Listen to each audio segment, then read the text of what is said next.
Harry Potter and the Sorcerer's Stone. Harry Potter book number 1. Harry Potter and the Sorcerer's Stone by J.K. Rowling. Chapter 1. The Boy Who Lived. Mr. and Mrs. Dursley of number 4 Private Drive were proud to say that they were perfectly normal. Thank you very much.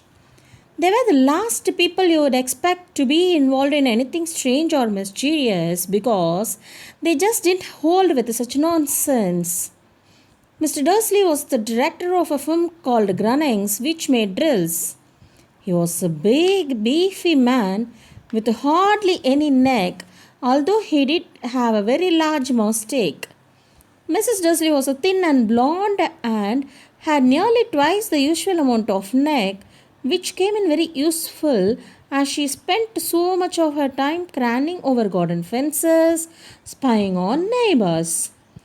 The Dursleys had a small son called Dudley, and in their opinion, there was no finer boy anywhere. The Dursleys had everything they wanted, but they also had a secret, and their greatest fear was that somebody would discover it. They didn't think they could bear if anyone found out about the Potters. Mrs. Potter was Mrs. Dursley's sister, but they hadn't met for several years. In fact, Mrs. Dursley pretended she didn't have a sister because her sister and her good-for-nothing husband were as undurslyish as it was possible to be. The Dursleys shuddered to think what the neighbors would say if the Potters arrived in the street. The Dursleys knew that the Potters had a small son too, but they had never even seen him. This boy was another good reason for keeping the Potters away. They didn't want Dudley mixing with a child like that. When Mr. and Mrs. Dursley woke up on the dull, great Tuesday, our story starts. There was nothing about the cloudy sky outside to suggest that strange and mysterious things would soon be happening all over the country.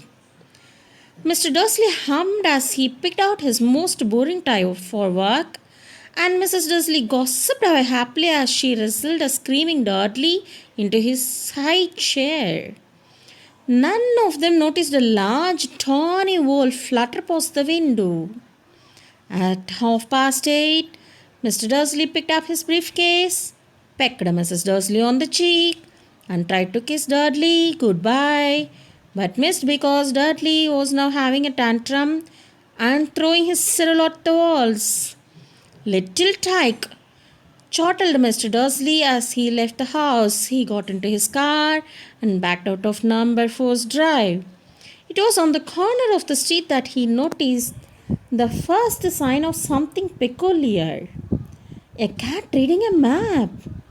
For a second, Mr. Dursley didn't realize what he had seen. Then he jerked his head around to look again.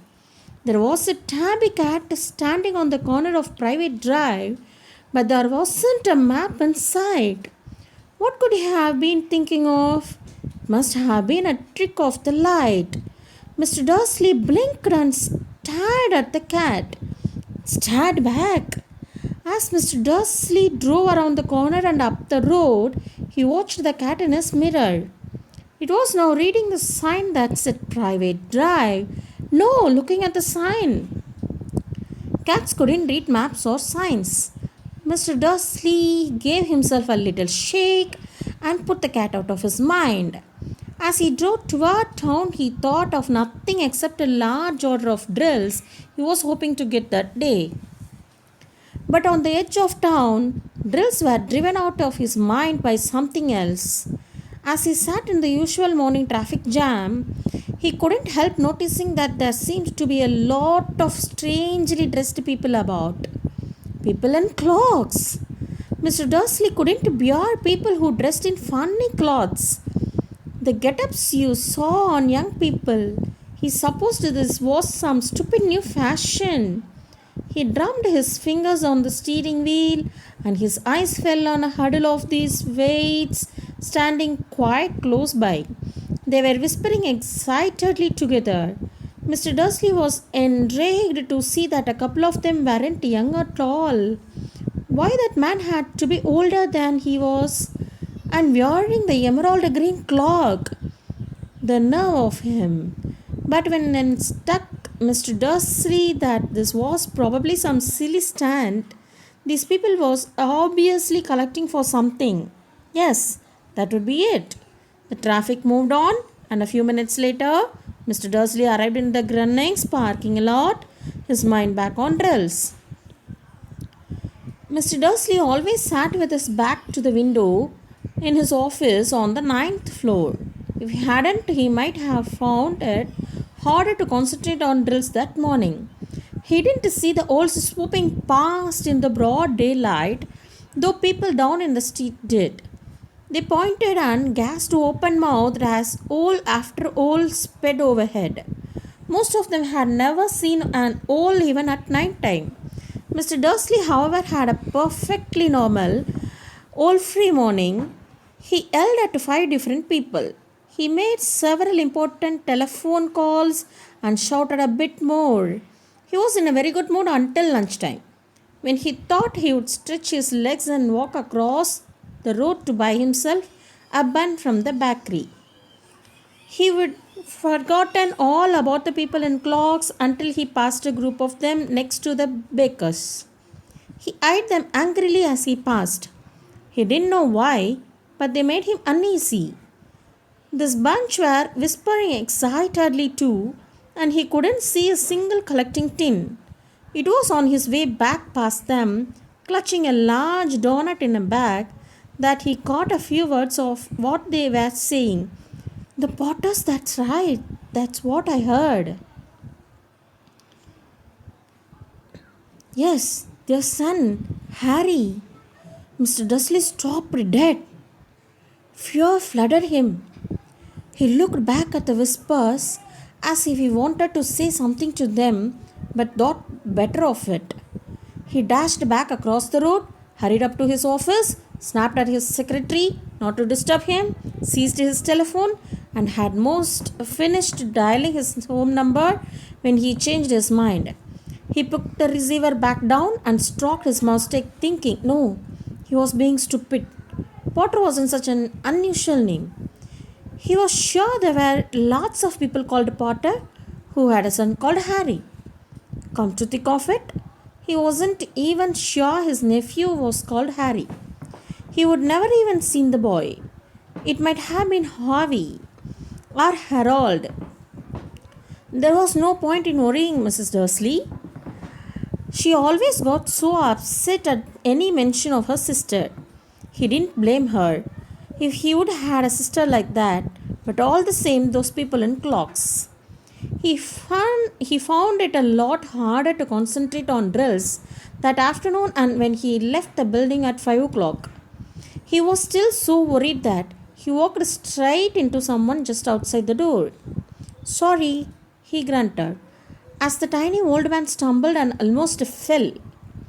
It was a few seconds before Mr. Dursley realized that the man was wearing a violet cloak. He didn't seem at all upset at being almost knocked on the ground.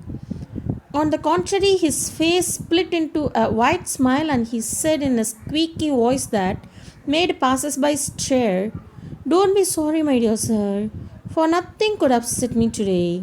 Rejoice, for you know who has gone at last.